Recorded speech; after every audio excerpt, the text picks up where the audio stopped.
Как ще се представи Силвия Митева след олимпийската шампионка? Много хубаво съчетание по музика от Кръстника.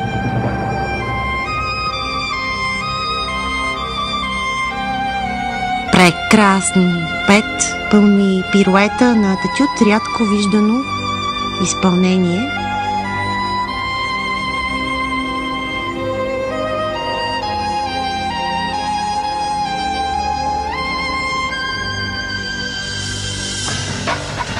Втори такъв уникален пирует, наистина единствената до този момент, която върти с такава перфектна техника и толкова оборотни пируети, което е много трудно. Наистина изисква изключително майсторство.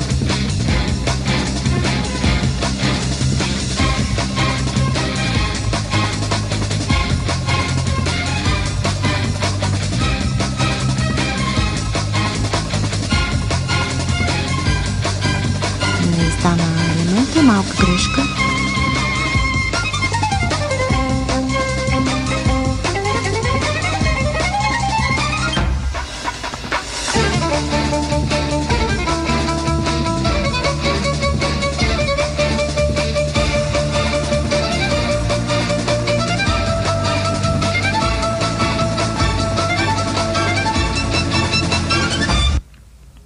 Браво, браво! Прекрасно, прекрасно изпълнение с тази малка